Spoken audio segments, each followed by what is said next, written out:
അസുലഭ സുലിതമായ നിമിഷമാണ്. എനിക്ക് എന്ത് പറയാനുള്ളത്? വളരെ ഹാപ്പി.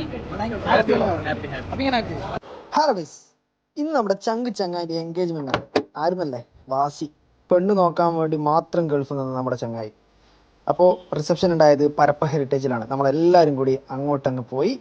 പെണ്ണിൻ്റെ വീട്ടുകാരും നമ്മുടെ ഫ്രണ്ടിൻ്റെ വീട്ടുകാരും നമ്മുടെ ഫ്രണ്ട്സും എല്ലാവരും സമത് അപ്പുറവും വീഡിയോ എടുക്കാൻ വേണ്ടി വന്നിട്ടുണ്ട്.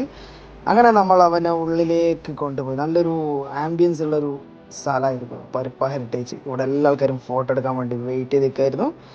കുറച്ച് ആൾക്കാർ ഫോട്ടോ എടുക്കുന്നുണ്ട്, പെണ്ണിൻ്റെ വീട്ടുകാർ. അങ്ങനെ ഈ ഒരു വ്യക്തി നമ്മുടെ ആമുച്ചാൻ്റെ മോനാണ്. ഓക്കെ, അങ്ങനെ കുറേ തമാശകളൊക്കെ പറഞ്ഞ് ഫവാസിന് നല്ല ബേജാറുണ്ട്. വാസിക്ക് പെണ്ണായത്, അജീർ കരിയുന്നുണ്ട് വാസിക്ക് പെണ്ണായത്. അങ്ങനെ ചെക്കനെ നമ്മൾ പ്രപ്പോസ് ചെയ്യാൻ വേണ്ടിയിട്ടുള്ള സീൻസ് കാര്യങ്ങളൊക്കെ പറഞ്ഞു കൊടുക്കുന്നുണ്ട് ക്യാമറമാൻ സമ്മത്.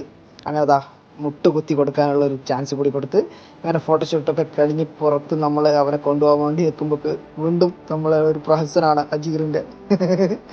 ചെക്കനെ നമ്മളിതാ പെണ്ണിൻ്റെ അടുത്തേക്ക് കൊണ്ടുപോകാണ്. ഇത് പുതിയാപ്പിളിൻ്റെ അനിയനാണ് വസീർ. ഓക്കെ, അങ്ങനെ നമ്മൾ റിസപ്ഷൻ്റെ സ്ഥലത്തേക്ക് എത്തി. പെണ്ണ് അവിടെ വെയിറ്റ് ചെയ്യാണ്. ചെക്കൻ നല്ല സ്ലോ മോഷനിലൂടെ പോകാൻ വേണ്ടി പറഞ്ഞു. ചെക്കനെ നമ്മൾ സ്ലോ മോഷനിൽ അയച്ചു.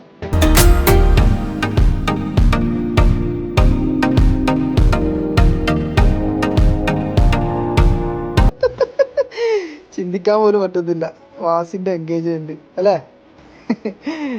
ഓരോരുത്തൻ്റെ യോഗം, അല്ലാണ്ട് എന്താ പറയാ. റജു വാസി അങ്ങനെ സമതും അപ്പുറവും വീഡിയോ എടുക്കുന്ന തിരക്കിലായിരുന്നു. അങ്ങനെ അവരെല്ലാ ആൾക്കാരും ഫാമിലി ഫോട്ടോസൊക്കെ എടുത്ത് നമുക്ക് മെയിൻ സാധനം എത്തി.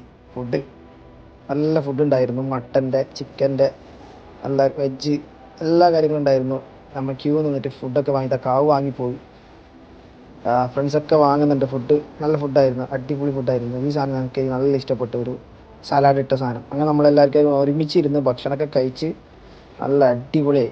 നല്ല ടേസ്റ്റ് ഉണ്ടായിരുന്നു ഫുഡ്. ഓക്കെ, എന്നിട്ട് നമ്മൾ റൂമിൽ പോയി കുറച്ച് പാട്ടൊക്കെ പാടി സെറ്റായി. ചെക്കൻ്റെ മൂടൊക്കെ ഒന്ന് മാറ്റി വൈവായി. എല്ലാവരും വന്നു വെച്ചെങ്കിൽ നമ്മൾ കുറച്ച് നേരം പുറത്ത് ഇരുന്ന് കുറച്ച് കഥകളൊക്കെ പറഞ്ഞ് അപ്പോഴാണ് അവൻ മുട്ടുകുത്തി പൂ കൊടുക്കുന്ന ഒരു കഥ കണ്ടത്. അങ്ങനെ നമ്മളെല്ലാവർക്കും ആടെ പോയി അവനെ കൊണ്ട് മുട്ടുകുത്തിച്ച്. അതിനിടയ്ക്കാണ് അപ്പുറവിൻ്റെ ഒരു ക്യൂട്ട്നെസ് ഓവർലോഡ് ആയത്. സപ്പർനാസിൻ്റെ ക്യൂട്ട്നെസ് അയ്യോ. ഇത് നമ്മളൊക്കെ ഫോട്ടോ ഒക്കെ എടുത്ത് ഒരുമിച്ച് ഒരു ഫോട്ടോ ഒക്കെ എടുത്ത് സെറ്റായി. എന്താ ഇത്, അവിടുന്ന് നമ്മൾ പുറത്തിറങ്ങി കുറച്ച് കാറ്റൊക്കെ കൊണ്ട് നമ്മൾ ഫ്രണ്ട്സ് 4-5 പേരും കൂടി അങ്ങോട്ടും ഇങ്ങോട്ടും ഊക്കി കുറച്ച് കഥകളൊക്കെ പറഞ്ഞ് ഇനി നെക്സ്റ്റ് ആരുടേതാണൊക്കെ ചർച്ചയൊക്കെ ചെയ്ത് തിരിച്ച് നാട്ടിലേക്ക് എത്തി. Okay, thank you so much, by.